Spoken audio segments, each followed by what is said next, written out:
সবাই একটু ভিডিওটা লাইক দিয়ে দিন। চলে যাচ্ছ? এই ডিজাইনটা হাবিবা দিচ্ছে। হ্যালো এভরিওয়ান, আসসালামু আলাইকুম। This is Sira from হিরাইজ good life. আশা করছি তোমরা সবাই ভালো আছো। সবার আগে তোমাদেরকে জানাচ্ছি ঈদ মোবারক। সবাইকে জানাচ্ছি আমার পক্ষ থেকে ঈদ মোবারক। তো ব্লগও সকাল থেকে স্টার্ট করে দিয়েছি, যেহেতু ঈদের দিন হাজবেন্ড চলে যাবে নামাজে। তো নামাজে যাওয়ার আগে আমি কিচেনে যাব, গিয়ে সেমাই পুরি যা যা রান্না করার সেগুলি রান্না করব আজকে তোমাদের। আমাদের ঈদ মানে যাদের সংসার হয়ে গিয়েছে, মানে বেবি হয়ে গিয়েছে, তো তাদের ঈদ মানেই তাদের ঈদের যে স্টার্টিং মানেই কিচেনে গিয়ে সেমাই রান্না করা। তো সেটাই আজকে তোমাদের সাথে শেয়ার করব। আমি কিভাবে ঈদের দিন সেমাইটা রান্না করি, আমি কি কি রান্না করি, আর ঈদের দিন বিশেষ করে সেমাইটা আমি কিভাবে রান্না করি। তো চলো আর দেরি না করে চটপট করে চলে যাই কিচেনে। তো চুলায় আমি মিল্ক বসিয়ে দিয়েছি, আর এটা হচ্ছে ফিরনি মিক্স। এটাই যেহেতু কমপ্লিট ইজি হবে, তাই এটাই আমি রান্না করছি।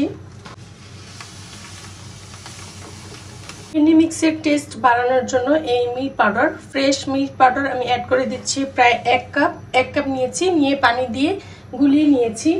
এই পাউডার মিল্ক দিলে এটার টেস্টটা অনেকটা বেড়ে যায়। আচ্ছা, পাউডার মিল্ক অ্যাড করেছি, তো এটা তো অনেকটা ঘন হয়ে গিয়েছে, বাট আমি আরও ঘন করব। এটা যতটা ঘন করব এটা টেস্টটা বেড়ে যাবে। তো আমি প্রচুর পরিমাণ পাউডার মিল্ক এর জন্য অ্যাড করেছি, এটার টেস্টটা বাড়ানোর জন্য। তো এটা যত আমি চুলায় বসিয়ে রাখবো এটার টেস্টটা এতটাই বাড়বে। এটা আমি ঘন করে নিব। এই দুধটা যে বসালাম এটা হচ্ছে ফার্ম থেকে আনা হয়েছে। এটার মধ্যে চিনি আর এলাচ দিয়ে আমি বসালাম। তো আমি এখন সেমাই রান্না করছি। নারকেল যে কুড়িয়ে রাখা হয়েছে সেই নারকেলটা আমি অ্যাড করে দিচ্ছি। আচ্ছা, সেমাই তো অনেকেই অনেকভাবে রান্না করে, তাই না? আমি যেভাবে রান্না করি সেটাই আমি শেয়ার করছি। তো এখানে দিয়ে দিচ্ছি যে কাঠবাদাম আমি কুচিয়ে রেখেছিলাম। তো এখানে প্রায় আমি চায়ের যে এক কাপ, সে এক কাপ পাউডার মিল্ক নিয়েছি। এখন এটা ঠান্ডা পানি দিয়ে গুলিয়ে আমি এটার মধ্যে দিয়ে দিব। এই তো মিক্স করে নিয়েছি, এখন আমি অ্যাড করে দিচ্ছি। আমি ফার্স্টে আগে নাস্তাটা টেবিলে সার্ভ করব, কারণ যেহেতু 6:30 বেজে গিয়েছে, হাজব্যান্ড প্রায় বের হয়ে যাবে। 7:20-এর দিকে হাজব্যান্ড বের হয়ে যাবে। সে যেন নাস্তাটা খেয়ে যেন নামাজে যেতে পারে। আমি চাচ্ছিলাম সে নাস্তাটা খেয়ে যেন নামাজে যায়। অনেকটা ঘন হয়ে গিয়েছে, এখন এটার মধ্যে আমি সেমাই অ্যাড করে দিব। প্রায় অনেকটা ঘন করে নিয়েছি, দেখতেই পাচ্ছ সাইড দিয়ে কতটা শুকিয়ে কমিয়ে আসলো, আর অনেক ঘন হয়ে গিয়েছে। এখন সেমাই দিয়ে দিচ্ছি, দিয়েই আমি চুলাটা বন্ধ করে দিব, কারণ এটা তো বেশি একটা রান্না করে না। তো আমি তো এই স্টাইলে রান্না করি, তোমরা চাইলে আমাকে কমেন্ট করে জানাতে পারো তোমরা কিভাবে করো। অবশ্যই সেমাইয়ের এখনো ডেকোরেশন বাকি আছে, সেটা কিভাবে করি সেটা তো অবশ্যই দেখবা। পুরিও আমি দিয়ে দিচ্ছি। তো ইনশাল্লাহ হয়ে যাবে, মানে হাজবেন্ড যাওয়ার আগে হয়ে যাবে, যেহেতু সেমাই আর ফিরনিটা হয়ে গিয়েছে। এখন পুরিগুলি আমি ফ্রাই করে নিচ্ছি। তো পুরি সবগুলি এভাবে সেম প্রসেসে আমি ফ্রাই করে নিব। পুরিটা ফ্রাই হওয়া কমপ্লিট হলে তো আমি নাস্তাটা টেবিলে সার্ভ করে দিব, হাজবেন্ড খেয়ে নামাজে চলে যাবেন। সেমাই হয়ে গিয়েছে, সার্ভ করে নিয়েছি। তো এখন যে বলেছিলাম যে আমি সেমাইটা কিভাবে ডেকোরেশন করি বা কিভাবে আমি সেমাইটা বানাই, তো আমি এই তো এটার মধ্যে এখন এই পাউডার মিল্ক দিয়ে দিচ্ছি। তা আমি প্রতি ঈদে আমি এভাবে সেমাইটা রান্না করি। সেমাইটা খেতে খুবই মজা হয়। আমাদের আশেপাশে যারাই খেয়ে থাকে তারা তো খুবই পছন্দ করে থাকে আমার হাতের এই সেমাই। তোমরা এভাবে ট্রাই করে দেখো, সেমাইটা এত ভালো লাগে।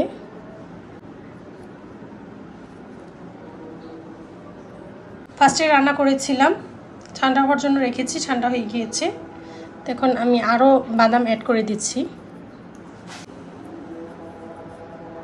পুরিও বানিয়ে নিয়েছি, গরম গরমই সার্ভ করেছি। অল্প পরিমাণে পুরি বানিয়েছি, কারণ শুধু হাজব্যান্ড খাবে আর আমাদের পাশের ফ্ল্যাটে দিব। হাজব্যান্ড খেয়ে চলে যাবে, তারপর আমি আর হাবিবা যখন খাবো তখন বাকি পুরি বানিয়ে নিব। ফাইনাল লুক আমার সেমাই। আমি যেভাবে সেমাইটা রান্না করি অবশ্যই এভাবে তোমরা ট্রাই করবা, খুবই মজা লাগে। আর এই তো অল্প পরিমাণ পুরি বানিয়েছি, কারণ পুরি গরম গরমই ভালো লাগে। আর কমপ্লিট যে রাঁধুনি সেটাই, বাট এটার মধ্যে আমি আমারভাবে আমি এটা রান্না করেছি। যেমন এক্সট্রা বাদাম অ্যাড করেছি, আরও বেশি পরিমাণের আমি পাউডার মিল্ক অ্যাড করেছি। তো হাজব্যান্ড খেয়ে যখন চলে যাবে, তো আমি তো এখানে বাকি সব কিছু কমপ্লিট করে রেখেছি। তো এগুলি আমি সিরিয়ালে বসিয়ে দিব।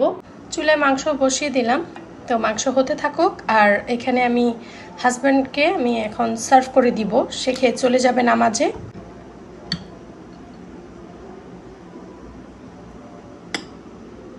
সুন্দরভাবে হাজব্যান্ডের জন্য সার্ভ করছি, কারণ আজকে তো সে আমাকে স্যালামি দিবে, তাই না? তো তার থেকে বেশি বেশি স্যালামি নেওয়ার জন্য সুন্দরভাবে তাকে আমি খাবারটা সার্ভ করে দিচ্ছি। তারপরে দেখো পটিয়ে আজকে কত নিতে পারি। হাজব্যান্ডের জন্য সার্ভ করেছি, হাজব্যান্ড রেডি হচ্ছে, তো এখানে সার্ভ করে রেখেছি। হাজব্যান্ড খেয়ে চলে যাবে নামাজে। রায়ানকে নিয়ে যেতে চেয়েছিল, রায়ান কিছুতেই উঠছে না। চেয়েছিল যে রায়ানকে সাথে নিয়ে যাবে, সে কিছুতেই উঠছে না। তো আর এখানে আমি সার্ভ করেছি, যেমন আমাদের পাশের ফ্ল্যাটে দিব, তারপর তৃতীয় তলায় দিব। আমি যাদেরকে প্রতিবারই দিয়ে থাকি তারা আমার এই ঈদের এই খাবারটা খুবই পছন্দ করে, যেমন আমার হাতের এই সেমাই আর সাথে যে আমি পুরিটা রাখি তাদের কাছে খুবই ইউনিক মনে হয়। তো হাজব্যান্ড আসার আগে আমি পাশের ফ্ল্যাটে দিয়ে আসবো, তারপর হাজব্যান্ড চলে গেলে আমি তৃতীয় তলায় দিয়ে আসবো। রায়ান এখন উঠেছে, রায়ানকে নিয়ে যাবে নামাজে নাকি লেট হয়ে যাবে? লেট হয়ে যাবে। আচ্ছা, তো ঠিক আছে। সালামিটা কি নামাজ পরে এসে দিবা না কি যাওয়ার সময় দিয়ে যাবা? তোমরা রেডি হও, নামাজ পড়ে আসি, নামাজের সময়টা নাই। সবাইকে একটু ঈদ মুবারক জানাই দাও আমার পক্ষ থেকে সবাইকে ঈদ মুবারক। আর কিছু বলবা? সবাই একটু ভিডিওটা লাইক দিয়ে দিন। ঈদ মুবারক, ঈদ মুবারক। সালামি দাও। তো মাংস হতে যেহেতু টাইম লাগে সেটাই বসিয়ে দিলাম। মাংসটা হতে থাকুক, বাকি সবকিছু আমি গুছিয়ে নিচ্ছি।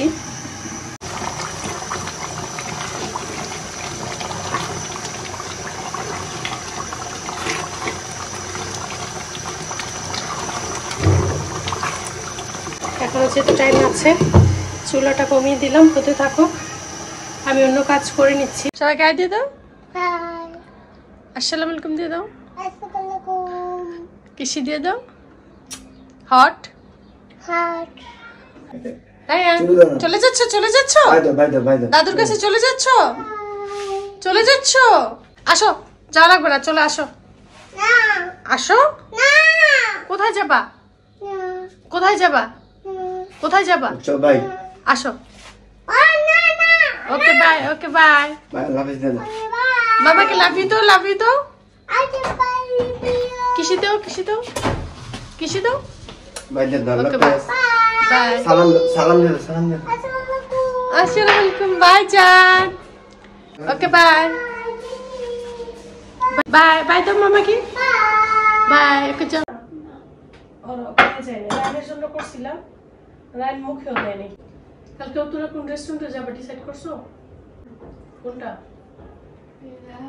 পিজা হাটে? তো ঠিক আছে, কালকে সকাল সকাল রেডি হয়েছে, নাস্তা করেই আমরা বের হয়ে যাই।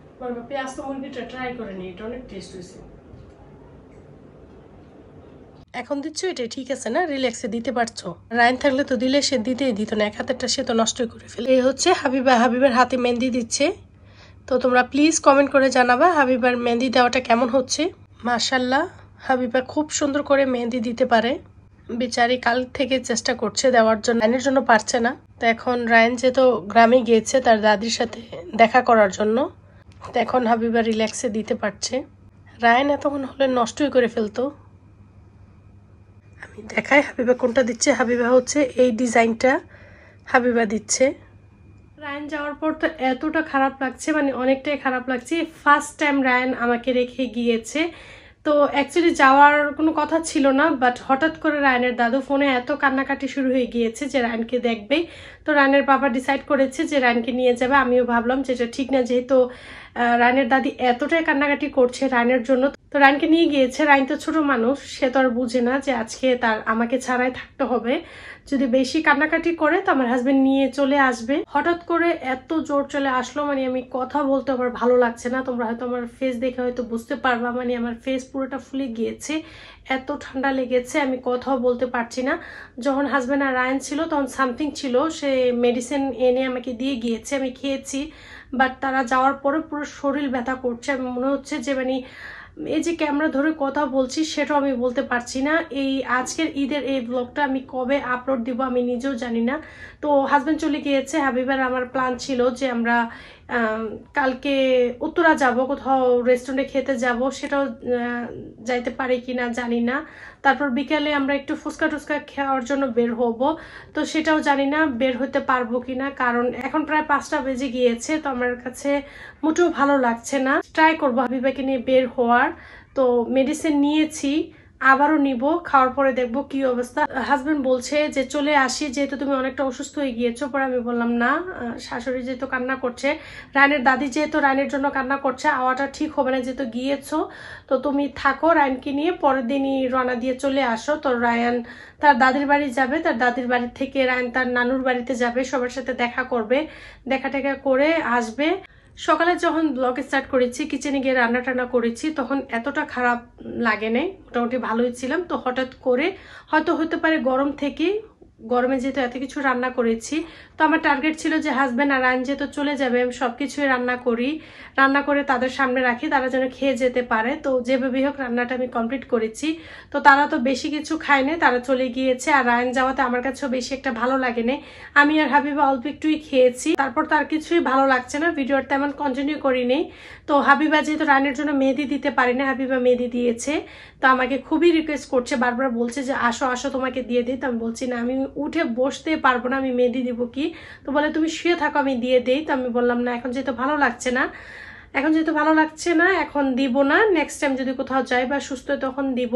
এই ভিডিওটা যে আমি কবে আপলোড দিব সেটা আমি জানি না যে দিতে পারবো কি না, কারণ এতটাই খারাপ লাগছে। তো তোমরা আমার জন্য দোয়া করো। আজকের মতন বিদায় নিচ্ছি, আল্লাহ হাফিজ, সবাই ভালো থেকো।